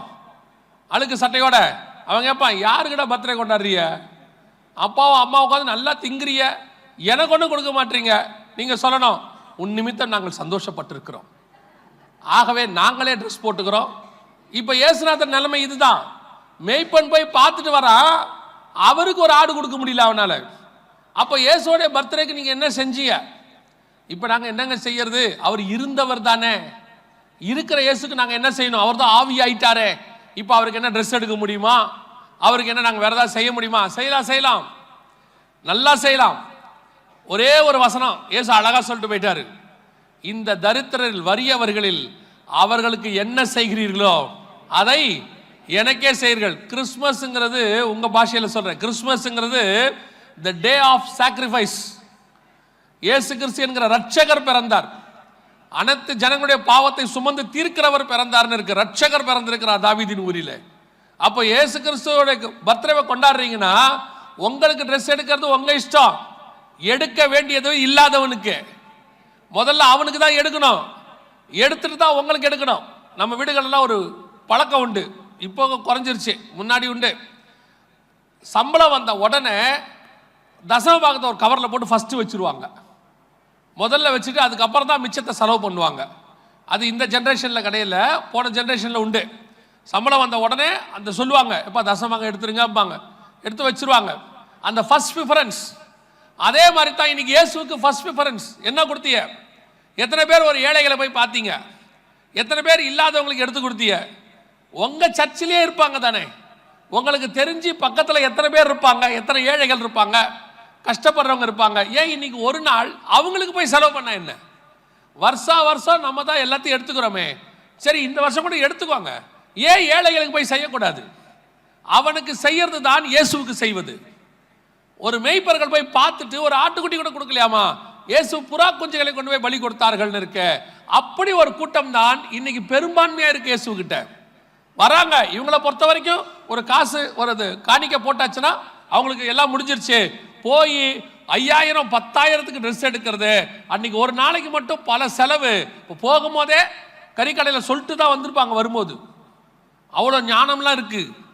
வரும்போதே சொல்லிட்டு வந்திருப்பாங்க, எடுத்து வைங்க, 6 மணிக்கு முடிஞ்சிடும், அந்த வேலை வாங்கிக்கிறேன். இப்போ நான் 6 மணிக்கு மேலே பேசினா பக்குன்னு இருக்கும். இந்த ஆளு போயிட்டே இருக்காப்லையே, அவர் எடுத்து வேற யார்கிட்டயாவது கொடுத்துருவாரோ இல்லையா அப்படின்னு இருக்கும். இன்னும் கொஞ்சம் பேர் இருக்காங்க, நேத்தே வாங்கி ஃப்ரிட்ஜில் வச்ச குரூப்லாம் இருக்கு. காலையில் இட்லி கறி குழம்பு பிளான் பண்ண டிக்கெட்லாம் இருக்கு. உங்களை சொல்ல நீங்க தங்கம் இல்லையா? கிறிஸ்மஸுக்கு ப்ரீ பிளான்டு கிறிஸ்மஸ்லாம் இருக்கு. இவ்வளோ பிளான் பண்ணீங்களே, இயேசுக்கு என்ன செஞ்சீங்க? அவருக்கு என்ன செஞ்சீங்க? டெய்லி நீங்க தான் திங்குறீங்க, கிறிஸ்மஸ் அன்னைக்கும் நீங்க தான் சாப்பிட போறீங்க. ஏன் இந்த ஒரு நாள் உங்க பிள்ளைகளை கூட்டிட்டு போய் ஏதோ ஒரு ஆர்ஃபனேஜ்ல, ஏதோ ஒரு ஓல்டேஜ் ஹோம்ல, ஏன் ஒரு இல்லாத ஆட்களை போய் பார்த்து அவங்களோட ஒரு நாள் ஸ்பெண்ட் பண்ண என்ன? நான் சொல்றேன், உண்மையான கிறிஸ்மஸ் அங்கே தான் இருக்கிறது, உங்க வீட்டில் இல்ல. நீங்க என்ன பண்ண போறீங்க? காலையில உட்காந்து டிவி பார்க்க போறீங்க. இல்ல நீங்க ஆசீர்வாதம் டிவி தான் பார்ப்பீங்க. நான் எதுவும் உங்களை தப்பா சொல்லலை. சினிமா பார்க்க போறீங்க நான் சொல்லலை, நீங்க பார்ப்பீங்கன்றது உங்களுக்கும் தெரியும், எனக்கும் தெரியும். நீங்க போய் உட்காந்து என்ன டிவி பார்க்க போறீங்க? அதுக்கு பதிலா உங்க பிள்ளைய கூட்டிக்கிட்டு ஏதாவது ஒரு இடத்துல ஏழைகளோட இடத்துக்கு போயிட்டு அவனுக்கு கொடுக்கலாம்ல. அதுதான் உண்மையிலேயே ஆசீர்வாதம். ஒரு உலகத்தான் அவ்வளோ பெரிய தலைவர் அழகா சொல்றாரு, ஏழையின் சிரிப்பில் இறைவனை காண்போங்கிறாரு. இதெல்லாம் முன்னாடியே நம்ம ஆண்டவர் சொல்லிட்டாரு, நீங்கள் எந்த வறியவனுக்கு செய்கிறீர்களோ அதை எனக்கே செய்தது. அதைத்தான் இன்னொரு வார்த்தையில் அவர் சொல்றாரு, ஏழையின் சிரிப்பில் இறைவனை காண்போம். போங்க, இன்னைக்கு ஒரு நாள் பிள்ளைகளை கூட்டிட்டு போங்க, ஒரு செலவு பண்ணுங்க. உங்களுக்கு பட்டு புடவையோ ட்ரெஸ்ஸோ எடுத்துக்கோங்க, அது உங்க இஷ்டம். அதுல ஒரு 1000 ரூபா 2000 ரூபா செலவு பண்ணீங்கன்னா போதும். இன்னைக்கெல்லாம் ஒரு ஹோட்டலுக்கு போய் மத்தியானம் சாப்பிட போறீங்க, ஏன்னா இப்பெல்லாம் சமைக்கிறது நிறுத்திட்டீங்க. ஏன்னா எப்படியும் இன்னைக்கு எங்க போலான்னு தான் பேசியிருப்பீங்க. ஒரு 10 வருஷத்துக்கு முன்னாடி என்ன செய்யலான்னு கேட்பாங்க, இப்போ எங்க போலான்னு தான் கேட்கறாங்க. என்ன செய்யலாங்கிற வார்த்தையே இல்லை, இப்ப எங்க போலாம். ஏன்னா நேத்தே வேற முடிவு பண்ணிருப்பீங்க. அதனால எங்க வேணா போங்க, போறதுக்கு முன்னாடி பிள்ளைய அந்த இடத்துக்கு கூட்டிட்டு போங்க, பிள்ளைகளை கொண்டு போய் காட்டுங்க. அவனுக்கு நீங்கள் சொல்லிக் கொடுக்க வேண்டிய மிக முக்கியமான பாடம், இவர்களுக்கு என்ன செய்கிறோமோ அதை நாம் இயேசுவுக்கு செய்கிறோம். அதுதான் அடுத்த ஜெனரேஷனும் உங்கள் பிள்ளைக்கு ஆசீர்வாதத்தை கொண்டு வரும். நீங்கள் உங்களை பார்த்து தான் உங்க பிள்ளை கத்துக்கொள்ளும். அவன் கடைசி வரைக்கும் சொல்லுவான். நம்ம வீடுகளெல்லாம் இன்னைக்கும் பைபிள் வாசிக்கிற பழக்கம் ஏன் இருக்குன்னா, நம்ம தாத்தா வாசிச்சதை அப்பா பார்த்தாங்க, அப்பா வாசிக்கிறத நம்ம பார்த்தோம். அது ஒரு பழக்கமா நமக்குள்ள வந்துருச்சு. அது தியானிக்கிறது ரெண்டாவது, ஒரு பழக்கம் வந்துருச்சு இல்ல. அதே மாதிரி உங்க பிள்ளைய கொண்டு போய் இந்த மாதிரி இடங்கள்ல விட்டீங்கன்னா அது ஒரு பழக்கமா மாறும். சும்மா போய் 2000 பேருக்கு 1000 பேருக்கு அன்னதானம் போடுங்கன்னு சொல்லல, ஒரு 10 பேருக்கு 5 பேருக்கு ஒரு ஆளுக்கு 100 ரூபாய்க்கு சாப்பாடு வாங்கி கொடுத்தா 500 ரூபா தான் வரும். போய் ஹோட்டல்ல நீங்க மதியானம் உட்கார போறீங்க, குடும்பமே சாப்பிட்டீங்கன்னா 3000 ரூபாய் பில் வரப்போகுது கன்ஃபார்மா. ஆமா தானே? அதுல பாதி மிச்சம் போட போறீங்க. முந்தியாவது சாப்பாடை வாங்கினோன்னு ஜோம் பண்ணுவீங்க, இப்ப ஜோமும் பண்றதில்ல. சாப்பாடு வந்தோடனே போட்டோ எடுக்கிறீங்க வச்சு. முதல்ல என்ன எடுக்கிறாங்க? போட்டோ எடுக்கிறா. எடுத்து நம்ம சாப்பிட்டு முடிக்கிறதுக்குள்ள வாட்ஸ்அப்ல போட்டு விட்டுருது இல்லையா? சாப்பிட்டு முடிச்சுட்டு வரும்போது அவன் ஃபோன் பண்ணி கேட்கறான், என்ன ஹோட்டல்ல இருக்கீங்க போல, நீ எப்படா கண்டுபிடிச்ச? நாங்கள் ஹோட்டலில் இருக்கிறது அதான் ஸ்டேட்டஸில் இருக்குதே. அதனால் இப்போ நீங்கள் போய் சாப்பிட்டீங்கன்னா எப்படியும் 2000 3000 பில்லு வரப்போகுது. ஏன் ஒரு 500 1000 ஏழைக்கு செலவு பண்ணா என்ன? அவ்வளோ மெய்ப்பர்கள் வந்து பார்த்துட்டு அந்த இயேசு கிறிஸ்துக்கு ஒரு ஆடு கூட கொடுக்கலையாமா, இயேசு கிறிஸ்துக்கு புறா கொஞ்சம் பலி கொடுத்தாருன்னு இருக்கு. இந்த கூட்டமாய் நீங்களும் நானும் இருக்கக்கூடாது. பார்க்கறது நல்லது, வர்றது நல்லது, ஆனால் உங்களாலையும் இயேசு கிறிஸ்துக்கு ஏதாவது பிரயோஜனம் இருக்கணும். போய் திருப்பியும் சொல்கிறேன், எங்களுக்கு கொடுக்கறத பற்றி பேசலை, நான் பேசுவது இயேசுக்கு கொடுக்குவதை பற்றி. போய் இன்னைக்கு ஒரு பிளான், இன்னைக்கு சின்ன பிளான், ஒன்றும் கெட்டும் போகலை, போகும்போதே ஒரு டிசைட் பண்ணலாம். சரி, ஏதாவது ஒரு ஓல்டேஜ் ஹோமில், அதை விட இன்னொரு ஓல்டேஜ் ஹோம் இருக்குது தெரியுமா, அங்கே போங்க, நல்லது. உங்கள் மாமியார் மாமனாரை வச்சிருப்பீங்க ஒரு இடத்துல, இன்னைக்காவது போய் அவங்கள பாருங்க. இன்னைக்காவது இதில் சிலதெல்லாம் இருக்குது, ஊருக்கே சர்வீஸ் பண்ணுது, மாமியாருக்கு சோறு போடாது. உங்களை சொல்ல வேலைச்சேரியில் இருக்கிறவங்களாம் நல்லவங்க, நான் பேசுறது எல்லாமே விழுப்புரத்துக்கு அந்த பக்கம் இருக்கு. இன்னைக்காவது போய் உங்கள் மாமியாருக்கோ உங்கள் அம்மாவுக்கோ, சிலர்லாம் இருக்கான் ஃப்ரெண்ட்ஸுக்கு கூட்டு போய் இன்னைக்கு உட்காந்து கிறிஸ்மஸுக்கு எல்லாம் வாங்கி கொடுக்குறான், அப்பா அம்மாவுக்கு ஒன்றும் வாங்கி கொடுக்க மாட்டேங்கிறான், போய் பார்க்க கூட மாட்டேங்கிறான். ஊருக்கே போடுறான் வாட்ஸ்அப்பில் ஹாப்பி கிறிஸ்மஸ் ஹாப்பி கிறிஸ்மஸ்னு. ஒரு 2 நிமிஷம் உங்கள் அம்மா அப்பா கிட்ட ஃபோன் பண்ணி பேசுனீங்களா? அவங்ககிட்ட ஒரு ஃபோன் பண்ணி எப்படி இருக்கீங்கன்னு கேட்டிங்களா? இப்படி எந்த ஒன்றுமே செய்யாமல் நீ கிறிஸ்மஸ் கொண்டாடி என்ன பிரயோஜனம்? யாருக்கு பிரயோஜனம்? யாருக்காக உங்களுடைய கிறிஸ்மஸை கொண்டாடுறீங்க? ஆண்டவர் சொல்லக்கூடியது, இந்த ஏழைகளுக்கு எதை செய்தீர்களோ அதை எனக்கே செய்தீர்கள். போய் உங்கள் பெற்றோரை போய் முதல்ல பாருங்க, உங்கள் மாமனார் மாமியாரை போய் பாருங்க, அதுக்கப்புறம் ஏழைகளை பாருங்க. உங்கள் கிறிஸ்மஸ் அர்த்தமுள்ள கிறிஸ்மஸாக இருக்கும். இல்லைன்னா வேஸ்ட் அது. அதனால ஒரு பிரயோஜனம் இல்லை. கல்யாணத்துக்கு எப்படி போயிட்டு வரீங்களோ அந்த மாதிரி தான் சர்ச்சுக்கு போயிட்டு வருவீங்க, ஒரு பிரயோஜனம் இருக்காது. கடைசியாய் வாசிங்க பார்ப்போம். இதான் நீங்களும் நானும் இப்போ வாசிக்க போறது. மத்தேயு எழுதின சுவிசேஷம் 2ஆம் அதிகாரம் 1வது வசனத்தை வாசிங்க. ஏரோது ராஜாவின் நாட்களில் யூதேயாவில் உள்ள பெத்லஹேமிலே இயேசு பிறந்த பொழுது கிழக்கில் இருந்து சாஸ்திரிகள் எருசலேமுக்கு வந்து. நல்லா கவனிங்க, இந்த சாஸ்திரிகள் எங்க இருந்து வந்தாங்க? கிழக்கிலிருந்து வந்தார்கள். நல்லா மனசுல வச்சுக்கோங்க, கிழக்கிலிருந்து வந்தார்கள். இவங்க யாரு? வேத வாக்கியத்தை ஆராய்ந்து பார்த்த எருசலேம் ஜனங்கள் இல்லை, தேவ ஜனங்கள் இல்லை. இவர்கள் தேவனை போய் பார்த்த மெய்ப்பர்கள், ஊழியக்காரர்கள் அல்ல. இவங்க யார் தெரியுமா? இயேசுவை அறியாத புறஜாதியார். இயேசுவை அறியாத புறஜாதியார். இவன் ஒரு அடையாளத்தை பார்த்து கிழக்குலேருந்து என்ன செஞ்சிட்டான்? வந்துட்டான். கிழக்குலேருந்து வந்து யூதருக்கு ராஜா எங்கன்னு கண்டுபிடிச்சிட்டான். கண்டுபிடிச்சு பொன் வெள்ளி எல்லாம் கொடுத்துட்டான். கொடுத்து பர்ஃபெக்ட். நல்லா கவனிங்க, இவன் நட்சத்திரத்தை பார்த்தா, கண்டுபிடிச்சா, பிள்ளை இருக்கிற ஸ்தலத்துக்கு வந்தான், பணிந்து கொண்டான்.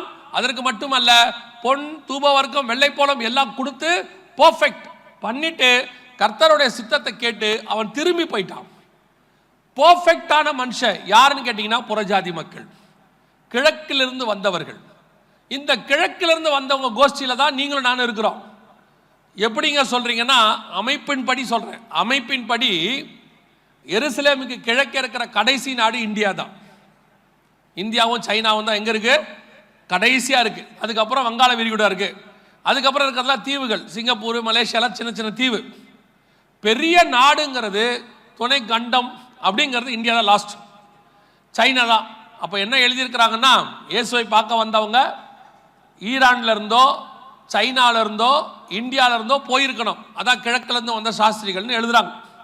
இந்தியால இருந்து வந்தாங்களா சைனால இருந்து வந்தாங்க தெரியாது. கிழக்குல இருந்து வந்தா இந்த 3 பெரிய நாடு தான் இருக்கு, ஈரான், சைனா, இந்தியா தான் இருக்கு பெரிய நாடு. ஸோ இங்க இருந்து வந்து அவங்க பார்த்துருக்கிறான், கண்டுபிடிச்சிட்டா, பணிந்து கொண்டார்கள்னு இருக்கு, ஆஃபரிங் கொடுத்தான்னு இருக்கு, திருப்பி ஆண்டவருடைய சத்தத்தை கேட்டு தங்கள் ஊருக்கு போனாங்கன்னு இருக்கு. இதெல்லாம் உண்மை. இதே மாதிரி இயேசு கிறிஸ்து இருந்த இயேசு கிறிஸ்துவுக்கு கிழக்கிலிருந்து வந்த சாஸ்திரிகள் பர்ஃபெக்டாக தேவ சித்தத்தை செய்து முடிச்சிட்டாங்க. இயேசு பிறந்தாருங்கிறத அனௌன்ஸ் பண்ணிட்டாங்க. ஆனா இருக்கிற இயேசுவுக்கு கிழக்கில் இருக்கிற நீங்களும் நானும் என்ன செய்கிறோம்? அவன் வந்தான், பணிந்து கொண்டான், எல்லா காரியங்களையும் செய்தான். இன்னைக்கு நீங்களும் நானும் அந்த கிழக்கத்திய வான சாஸ்திரிகளுக்கு அடையாளமாக இருக்கிற ஒரு குரூப். நீங்களும் நானும் புறஜாதியார். நாம் எருசலேமில் பிறந்தவர்கள் அல்ல, இஸ்ரவேலில் பிறந்தவங்க இல்ல. இயேசுவை ஏற்றுக்கொண்டதனால் நமக்கு பேர் கிறிஸ்தவர்கள். we are in the eastern side, கிழக்கில் இருக்கிற ஜனங்கள்.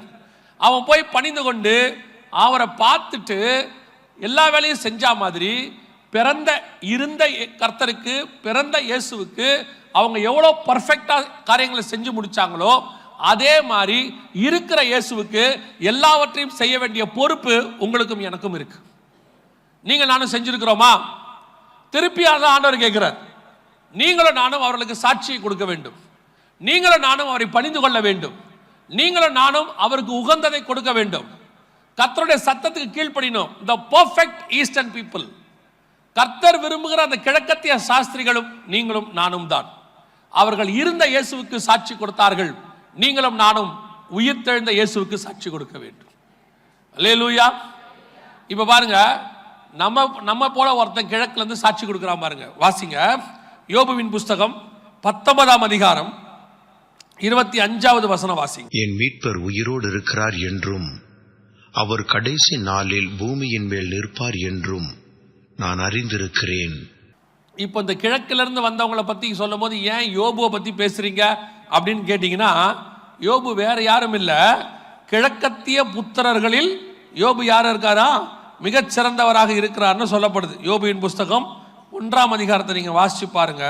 அவனுக்கு 7000 ஆடுகளும் 3000 ஒட்டகங்களும் 500 ஏர் மாடுகளும் 500 கழுதைகளும் ஆகிய மிருக ஜீவன்கள் இருந்ததும் அன்றி திரளான பணிவிடைக்காரரும் இருந்தார்கள். அதனால் அந்த மனுஷன் கிழக்கத்தி புத்திரர் எல்லாரிலும் பெரியவனாயிருந்தான். கிழக்கத்திய புத்திரர் எல்லாரிலும். அப்ப யோபு எந்த ஊருக்காரன்? கிழக்கத்திய புத்திரர். எல்லாரும் என்ன சொல்றாங்கன்னா, ஈரானுக்கு பக்கத்துல தான் இருக்கணும்னு சொல்றாங்க. இப்பவும் யோபுவோடைய கல்லறை இந்த பக்கம் தான் இருக்கு, மஸ்கட் பக்கம், ஓமான் பக்கம் அங்கதான் இருக்குதுன்னு சொல்லி பேசிக்கிறாங்க. கிழக்கத்திய புத்திரர், அதாவது இஸ்ரேலுக்கு கிழக்கில் இருக்கிறது. இஸ்ரேலுக்கு கிழக்கில் இருந்து வந்தவர்கள் இயேசு பிறந்தார், இருந்த இயேசுக்கு சாட்சி கொடுத்துட்டாங்க. இப்போ உயிர்த்தெழுந்த இயேசு, இதுல பெரிய ஆச்சரியம் பாருங்க. யோபு இயேசுக்கு முன்னாடி இருக்கிறவர், இயேசு இன்னும் வரவே இல்லை. யோபுவோடைய கணக்குக்கு சொல்றேன். ஆனா ஒரு வார்த்தை சொல்றாரு, என் மீட்பர் உயிரோடு கூட இருக்கிறார், அதுக்கு நான் சாட்சி. இப்ப அப்போஸ்தலர்கள் இதே காரியத்தை 2ஆம் அதிகாரத்தில் சொல்றாங்க. நீங்கள் சிலுவையில் இருந்த இயேசுவை பிதாவாகிய தேவன் உயிரோடு கூட எழுப்பினார், நாங்கள் அதற்கு சாட்சிகளாய் இருக்கிறோம். இந்த கிழக்கத்திய புத்திரர்ல நீங்கள் நானும் இருக்கிறோம். இப்ப நம் மீட்பர் உயிரோடு கூட இருக்கிறார், நம்முடைய ஆண்டவர் ஜீவனோடு கூட இருக்கிறார், இருக்கிறவர். இதற்கு நீங்களும் நானும் யோபுவை போல சாட்சி கொடுக்கிறவர்களாய் இருக்க வேண்டும். இந்த நாடு இருக்குதே, இது கிழக்கத்திய நாடு. இந்த நாடு வேற எதிலையுமே இயேசுவை சுவிசேஷம் சொல்லி இதெல்லாம் நம்ம செஞ்சிட்டோம். மிஷனரிகள் செஞ்சிருக்கிறாங்க, அதுக்கு பின்னாடி இன்ன வரைக்கும் செஞ்சுக்கிட்டு இருக்கிறோம். அதை எல்லாத்தோட ரொம்ப முக்கியம் என்ன தெரியுமா? இந்த ஜனங்கள் உங்ககிட்டயும் என்கிட்டயும் இருக்கிற இயேசுவை, உயிர்த்தெழுந்த இயேசுவை அவங்க பார்த்துட்டாங்கன்னா போதும், இந்த ஜனங்கள் இயேசுவை ஏற்றுக்கொள்ள போதுமானதாக இருக்கிறது. நீங்கள் அறிவிக்கிற இயேசு, இருந்த இயேசுவை விட உங்களுக்குள்ள இருக்கிற இயேசுவை தான் அவர்கள் பார்க்கணும். உங்களுக்குள்ள இருக்கிற இயேசுவை பார்க்கணும். இன்னைக்கு வீடு கிறிஸ்தவ வீடா இருக்குது, வீட்டுக்குள்ள இயேசு இருக்கிறாரா? பக்கத்து வீட்டுக்காரவங்க சாட்சியா என்ன பார்க்கறான்னு பாருங்க. பக்கத்து வீட்டில் இருக்கிறவங்க உங்களை பார்த்துட்டு, சே இயேசு இருக்கிற வீடு எப்படி இருக்கு பாருங்களேன், இந்த மாதிரி தாங்க இருக்கணும் அப்படின்னு சொல்றானா? இப்போ எகிப்தில் வாதை வந்துச்சு, தலைப்பிள்ளை சங்காரமாச்சு. அதுக்கப்புறம் இஸ்ரவேல் ஒரு வீட்டில் கூட என்ன வரல, ஆட்டுக்குட்டியின் ரத்தம் பூசப்பட்ட ஒரு வீட்டுக்குள்ள மரணம் வரல. வசனம் சொல்லுது, அந்த ராத்திரியில இஸ்ரவேல் ஜனங்க போகும்போது அநேக புறஜாதி மக்களும் அவங்க கூட போனாங்களாம். அதோட அர்த்தம் என்னன்னா, அவன்லாம் பார்க்கறான் எல்லா வீட்லயும் மரணம் வந்திருக்குது, இந்த ரத்தம் பூசப்பட்ட இஸ்ரவேல் வீட்டில் மட்டும் மரணமே வரல, அவர்கள் தேவன் தான் பெரிய தேவன். இவங்க சுவிசேஷமே சொல்லல, அவன் பார்க்கறான், பார்த்துட்டு தெரிஞ்சுக்கிறான், எகிப்திய தேவர்களை விட இஸ்ரவேலின் தேவன் பெரியவர். எகிப்து தேவர்கள் காப்பாத்ததை இஸ்ரவேல் தேவன் காப்பாற்றினார். இஸ்ரவேல் தேவனுக்கு இருக்கிற வல்லமை எகிப்திய தேவர்களை மாலும் பெருசு. அது இஸ்ரவேல் ஜனங்களுக்கு தெரியும். போய் மோசே கோலை போட்ட உடனே பாம்பா மாறுச்சு, எகிப்தியர்கள் போட்ட உடனே அதுவும் பாம்பா மாறுச்சு. ரெண்டும் கரெக்டா இருக்கு. ஆனா மோசேயின் கோல் எகிப்தியருடைய பாம்பை என்ன பண்ணிருச்சு? விழுங்கிருச்சு. அது வல்லமை வாய்ந்ததுன்னு ப்ரூஃப் பண்ணிருச்சு. இஸ்ரவேலுக்கு தெரியும், அவர்கள் தேவனை விட எங்கள் தேவன் பெரியவர். நமக்கு தெரியும், எல்லா தேவர்களை பார்க்கலாம் நம்முடைய தேவன் பெரியவர். அல்லேலூயா. அது நமக்கு தெரியும். ஆனால் நம்மை சுத்தி இருக்கிற புறஜாதியாருக்கு தெரியணும், நமக்குள்ள இருக்கிற இயேசு உயிரோடு கூட இருக்கிறார். இவர்தான் பெரியவர்னு கண்டுபிடிக்கணும். ஸ்டாரை வச்சு நீ கிறிஸ்தவன் கண்டுபிடிக்க கூடாது, சாட்சியை வச்சு கண்டுபிடிக்கணும் அவன் கிறிஸ்தவன். உங்களுக்கு தெரியுமா, முந்தியெல்லாம் எங்க தாத்தா காலத்தில் சொல்லுவாங்க, ஒரு அரசாங்க வேலையில மிக முக்கியமான பொறுப்புகளுக்கு கிறிஸ்தவர்களை தான் எடுப்பாங்களாம். அப்ப நான் சொல்றது ஒரு 50 வருஷம் 60 வருஷத்துக்கு முன்னாடி கிறிஸ்தவர்களை தான் வைப்பாங்களாம். ஒரு உண்மையுள்ள போஸ்டிங் இருக்குன்னா அதில் ஃபர்ஸ்ட் ப்ரிஃபரன்ஸ் யாருக்கு கொடுப்பாங்களாம்? கிறிஸ்தவர்களுக்கு கொடுப்பாங்களாம். காரணம் என்ன தெரியுமா, அன்னைக்கு டிஃபால்ட்டாவே கிறிஸ்தவர்கள் நல்லவர்கள்னு ஒரு நீதிமான்கள் என்கிற பெயர் இருந்துச்சு. லஞ்சம் வாங்க மாட்டாங்க, சிகரெட் பிடிக்க மாட்டாங்க. நான் சொல்றது அன்னைக்கு உள்ள கிறிஸ்தவர்கள், இப்ப இல்ல. நீங்க எதுவும் தப்பா எடுத்துக்க போறிய? இப்ப கிறிஸ்துமஸுக்கு தான் நிறைய மதுபானமே விற்கிது. அன்னைக்கு உள்ள நீதிமான்கள், அவங்களுக்கு பரிசுத்தாவி இருந்துச்சா இல்லையான்னு தெரியாது. நம்மள மாதிரி இன்னைக்கு பயங்கரமா தியாலஜிலாம் தெரியாது. ஆனால் அவர்கள் பேசிக்காவே நல்லவர்களாக இருந்தார்கள். அதனாலதான் அரசாங்கத்தில் எல்லாத்துலயும் ஒரு ப்ரிஃபரன்ஸ் அவங்களுக்கு கொடுத்தாங்க. கிறிஸ்தவர்கள்னா ஒரு சாந்த குணம் இருக்கும், கிறிஸ்தவங்கன்னா ஒரு நீட்னஸ் இருக்கும், கிறிஸ்தவர்கள்னா உண்மை உள்ளவர்களா இருப்பாங்கன்னு ஒரு சாட்சி இருந்துச்சு ஒரு காலத்துல. அது அப்படி இருக்கும். இப்போ அந்த சாட்சி நம்ம வீட்டில் இருக்கா? பக்கத்து வீட்டுக்காரன் நம்மளை பார்த்து சாட்சி கொடுக்குறானா? கிறிஸ்தவன்னு தெரியுது, ஆனால் கிறிஸ்து உயிரோடு கூட இருக்கிறார், என் மீட்பர் உயிரோடு இருக்கிறார் அப்படிங்கிறது உங்க வீட்டை பார்த்தா தெரியுமா? இது ரெண்டாவது தெரிஞ்சு கொள்ள வேண்டிய மிக முக்கியமான விஷயம். அதாங்க ரொம்ப இம்பார்ட்டன்ட். கிழக்கத்திய புத்திரர், நீங்களும் நானும் கிழக்கத்திய புத்திரர் இருந்த இயேசுவுக்கு கரெக்டா பண்ணி முடிச்சிட்டாங்க. இருக்கிற இயேசுவுக்கு, உயிர்த்தெழுந்த இயேசுவுக்கு யோபு சொல்றாரு, கிழக்கத்திய புத்திரர் என் மீட்பர் உயிரோடு கூட இருக்கிறார். அவர் நிரூபிச்சு காட்டுறாரு. அவருக்கு பிரச்சனை வந்துச்சு, ஒரு நாள் அந்த பிரச்சனை மாறியது, 2 மடங்கு ஆசீர்வாதம் வந்துச்சு. இப்ப அத்தனை பேர் தெரிஞ்சுக்கிட்டான் இவரோடு கூட தேவன் இருக்கிறார். இன்னைக்கு அன்னைக்கு உள்ள 3 நண்பர்கள் யோபுவை தப்பா பேசினாங்க. இன்னைக்கு உலகத்துல ஒருத்தன் கூட யோபுவை தப்பா பேச மாட்டான். ஏன் தெரியுமா? தேவன் அவனோடு கூட இருந்தார் என்பது நிரூபணம் ஆயிருச்சு. அதே நிரூபணம் உங்க மேலேயும் என் மேலேயும் வரணும். உங்க மேலேயும் என் மேலேயும் புறஜாதியார் பார்க்கணும், இந்த தேசம் பார்க்கணும். நீங்கள் சுவிசேஷம் சொல்லுவதை விட நீங்களே சுவிசேஷமா மாறிடணும். அதுக்கப்புறம் என்ன யோசிச்சு பாருங்க, பக்கத்து வீட்டுக்காரர் உங்க முகத்துல சமாதானத்தை பார்த்தானா ஆட்டோமேட்டிக்கா கேட்பான், நீ இவ்வளவு சமாதானமா இருக்கியே எப்படி? அவன் கேட்பான். ஒரு பெரிய நடிகர் அன்னைக்கு சொல்றாரு டிவியில, கோடி கோடியா வச்சிருக்காரு, கோடினா கோடி, அவ்வளவு கோடி வச்சிருக்காரு. அவர் சொல்றாரு, எனக்கு 10% கூட நிம்மதி இல்லைங்கிறாரு. அவர் பேட்டியில சொல்றாரு, எனக்கு என்ன இல்லை 10% கூட நிம்மதி இல்லைங்கிறாரு. ஆனால் உங்ககிட்டயும் எங்கிட்டையும் அவர்கிட்ட இருக்கிற மாதிரி கோடி கிடையாது. ஆனா அவர் தேடுகிற நிம்மதி உங்ககிட்டயும் எங்கிட்டையும் இருக்கு. அதுக்கு காரணம் நம் தேவன் உயிரோடு கூட இருக்கிறார். உயிரோடு இருக்கிற தேவனால மட்டும்தான் இதெல்லாம் செய்ய முடியும். அது நம்ம வீட்டில் வெளிப்படணும். நீங்க கொடுக்கிற பலகாரம் பக்கத்து வீட்டுக்காரனுக்கு ஒரு நாளோட போயிடும். ஆனால் நீங்கள் கொடுக்கிற சந்தோஷம், சமாதானம், உங்க மேல அவன் பார்க்கிற காரியம், அவனே வந்து கேட்கணும், எங்களுக்கு கொஞ்சம் ஜெபம் பண்ணுங்க. நிறைய நேரத்தில் பாத்துறீங்களா, ஆபீஸ்ல சொல்லுவாங்க, பிரச்சனை வந்தோம் நம்ம மேலதிகாரி சொல்லுவாரு, ஏப்பா கொஞ்சம் நீதான் எனக்காக ஜெபம் பண்ணிக்கிய. ஏன் அவருக்கு தெரியாத கடவுளா? அவர் தேடாத கடவுளா?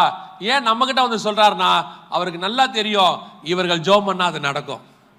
இவர்கள் தேவன் உயிரோடு கூட இருக்கிறார். மேல இருக்கிற ஆபீசர் கீழே இருக்கிறவர்கிட்ட சொல்லுவாரு, ஏப்பா கொஞ்சம் ஜெபம் பண்ணிக்கப்பா, நீ தான் நல்லா ஜெபம் பண்ணுவியாமே அப்படிம்பாரு. அதான் உயிரோடு இருக்கிற இயேசுவுக்கான அடையாளம். நீங்களும் நானும் சாட்சி. இன்னும் ஒரு வசனத்தை வாசிங்க, நான் சொல்லிட்டு முடிக்கிறேன். அதே யோபுவின் புஸ்தகம் 19ஆம் அதிகாரம் 27வது வசனத்தை வாசிங்க. அவரை நானே பார்ப்பேன், அந்நிய கண்கள் அல்ல, என் சொந்த கண்களே அவரை காணும். இந்த வார்த்தையால் நல்லா கவனிச்சுக்கொள்ளுங்க, நானே பார்ப்பேன், அந்நிய கண்கள் அல்ல, என் சொந்த கண்களே பார்க்கும். யோபுவுக்கு உயிர்த்தெழுந்த இயேசுவை பத்தினதான வெளிப்பாடு இருக்குது, உயிரோடு கூட இருக்கிறார்னு. அதுக்கு அடுத்த வெளிப்பாடு ஒன்று இருக்கு, வரப்போகிற இயேசு. அவர் வருவார், பூமியின் கடையாந்தரங்களில் நிற்பார், அவரை நானே பார்ப்பேன், அவர் வரப்போகிறார். இந்த வெளிப்பாடு அந்த கிழக்கத்திய புத்திரனுக்கு இருந்த மாதிரி உங்களுக்கு எனக்கும் இருக்கணும். நமக்கு இப்ப என்னதான் ஆசீர்வாதம் இருந்தாலும், என்னதான் இன்னைக்கு நம்ம வச்சிருந்தாலும், ஒரே ஒரு விஷயம் மட்டும் உங்க மைண்ட்ல ஓடிட்டே இருக்கணும். என்ன இருக்கணும் தெரியுமா? என் மீட்பர் உயிரோடு கூட இருக்கிறார், அவரை நானே பார்ப்பேன், அந்நிய கண்கள் அல்ல, என் சொந்த கண்கள் அவரை பார்க்கும். ஒரு நாள் என் தேவனை என்ன செய்ய போறேன்? பார்க்க போறேன். இங்க வந்துட்டு போறீங்களே, திருப்பியும் சொல்றேன், இங்க வந்துட்டு போகும்போது நீங்கள் இயேசுவை பார்க்க முடியாது. என்னங்க இப்படி சொல்றீங்க? சர்ச்சுக்கு வந்தா ஆமா, இங்க இயேசுவை நீங்க பார்க்க முடியாது. இயேசு உங்களுக்குள்ளதான் பார்க்க முடியும். இங்க நாங்க ஆராதிக்க சொல்றோம், வசனம் கொடுக்கிறோம். எதுக்கு சொல்லி கொடுக்குறோம் தெரியுமா? இங்க இருக்கிறார் இயேசு பாருங்கன்றதுக்கு இல்ல, உங்களுக்குள்ள இருக்கிறார் பாருங்கன்றதுக்கு. உயிரோடு கூட இருக்கிறார்ன்றத சொல்லி கொடுக்கிறோம். ஆனா இன்னொன்னு சொல்லி கொடுக்கிறோம், உயிரோடு இருக்கிற இயேசுவையும் பாருங்க. இருந்த இயேசுவை நினைச்சு வந்துட்டீங்க, இருக்கிற இயேசுவை பாருங்க. அதை விட முக்கியம், வரப்போற இயேசுவுக்கு காத்திருங்க. ஏன் தெரியுமா? இதெல்லாம் ஒரு நாள் முடிஞ்சிடும். அதுதான் நித்தியம், எட்டர்னல். அதுக்குத்தான் யோபு நல்லா தெளிவா சொல்றாரு, நானே பார்ப்பேன், என் அந்நிய கண்கள் அல்ல, என் சொந்த கண்கள் அவரை காணும். ஒரு நாள் நிச்சயம் பார்ப்பேன். இந்த வசனத்தினாலே 1 Thessalonians 4:17 சொல்லுது, இந்த வார்த்தையினாலே ஒருவரை ஒருவர் என்ன செய்யுங்கள்? தேற்றுங்கள். நிறைய பிரச்சனை இருக்கு, போராட்டம் இருக்கு, அதுக்கு நடுவில் தான் நீங்க பண்டிகை கொண்டாடுறீங்க, இல்லைன்னு சொல்லலை. எத்தனையோ பேர் கஷ்டத்துக்கு நடுவில் எல்லாத்தையும் மறைச்சிக்கிட்டு என்ன செய்வாங்க? இந்த ஒரு நாள் சந்தோஷமா இருறாவா நம்ம காட்டிக்கிறோம். அது இயல்பு, மனித இயல்பு. ஏதோ இதுக்கு நடுவில் கொஞ்சம் ரிலாக்ஸாக இருக்கிறோம் அப்படின்னு நீங்கள் நினச்சிக்கிறீங்க, அது உங்கள் இஷ்டம்.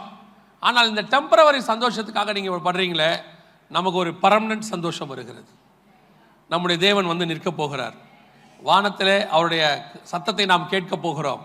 ஒரு இமைப்பொழுதில், ஒரு நிமிஷத்தில் நாம் மறுரூபமாக போகிறோம். இப்போ எப்படி நீங்கள் சந்தோஷமாக இருக்கிறீங்களோ இதே சந்தோஷத்தோட அதில் போயிடணும். அதுக்கப்புறம் தான் ரொம்ப மோசம். அதனால அந்த சந்தோஷத்திலே போய் நீங்கள் ஜாயின் பண்ணிட்டா நல்லது. அந்த சந்தோஷத்தில் போய் நான் ஜாயின் பண்ணா என்ன பண்ணணும்னா, இப்போ இருந்த இயேசு பிறந்தாருங்கிறது உங்களுக்கு தெரியுது, இருக்கிற இயேசு உங்களுக்குள்ள உயிர் தெழுந்தாருங்கிறதும் புரியுது. இனி இருக்க போகிறவர், வரப்போகிறவர், அவரை பார்க்கணுங்கிற ஆவல் இருக்கணும் உங்களுக்கு, அந்த ஆசை இருக்கணும். இன்னைக்கு நமக்கு அவரை பார்க்குற ஆசை இல்லை, வருவாருங்கிறது உபதேசம், அதான் அந்த அளவில் இருக்கிறோம். வாஞ்சை இல்லை, அந்த வாஞ்சை வரணும். ஆவியும் மனவாட்டியும் வா என்பார்களாக ஒரு காத்திருக்கிற அனுபவம். நீங்கள் இன்னைக்கு இந்த சந்தோஷத்தோடு கூட அப்படியே வருகையிலும் போயிடும். இப்போ நிறைய கஷ்டங்கள் இருக்கு, அந்த கஷ்டங்கள் எல்லாம் மாறிடும். நிறைய பேருக்கு என்ன நம்பிக்கை தெரியுமா? 2025 தான் இவ்வளோ பிரச்சனையாக இருந்துச்சு, 26வது எப்படி இருக்கணும்? நல்லா இருக்கணும். கவனிங்க, உலகம் மோசமாக தான் இருக்கும், உலகம் பிரச்சனையாக தான் இருக்கும். அதுக்கு நடுவில் உங்களை என்னையும் சந்தோஷமாக வைக்கிறவர் ஒருவர் இருக்கிறார். ஆனால் நமக்கு ஒரே ஒரு நம்பிக்கை இருக்கிறது, என் மீட்பர் உயிரோடு கூட இருக்கிறார், என் கண்கள் ஒரு நாள் அவரை காணும். அதை தான் மோசே சொல்றாரு, இனி வரும் பலன் மேல் நோக்கமாகி. இப்ப இருக்கிற துன்பத்தை பார்க்கக்கூடாது, இனி வரும் பலன் மேல் நோக்கமாகி. வருகிற வருஷத்தை கர்த்தர் நமக்கு ஆசீர்வாதமாய் தான் தருவார். பிரச்சனைகள் ஒரு பக்கம் இருக்க தான் செய்யும். 2026 ஒன்று 1000 வருஷ அரசாட்சி மாதிரி எல்லாம் மாறிடாது. இதை விட மோசமான நாள்லாம் வரும். ஆனால் யார் வேணா மாறுவாங்க, இருந்தவரும் இருக்கிறவரும் வருகிறவர் ஒருத்தர் இருக்கிறாரு, அவர் மாறப்போகிறதே இல்லை. அல்லேலூயா. அவர் இப்போவும் நல்லா வச்சிருக்கிறாரு, இனிமேலும் நல்லா வைக்க போறாரு. ஆனால் நம்முடைய நோக்கம் அவருக்கு சாட்சி கொடுக்கிறவர்களாய் மாற வேண்டும். ஆமென். நம்ம ஜெபம் பண்ணலாமா? அப்படியே. Thank you Jesus.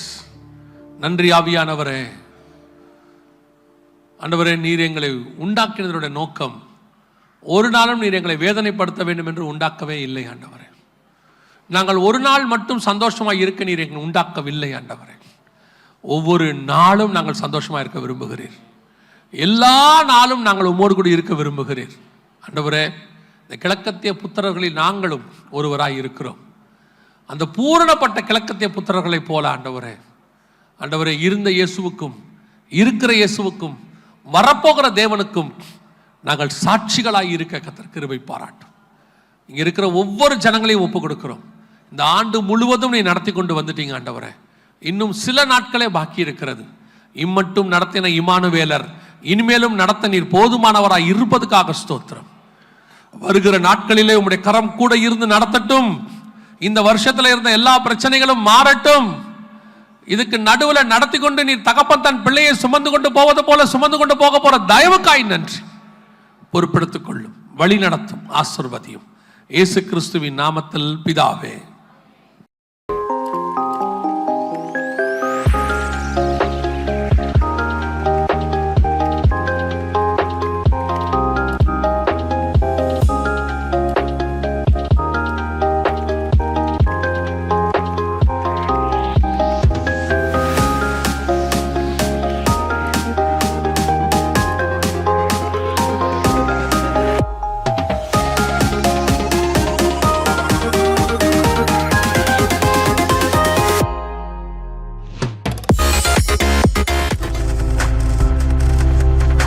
பார்த்துக் கொண்டிருப்பது உங்கள் ஜாய் டிவி. உங்கள் துக்கம் சந்தோஷமாய் மாறும்.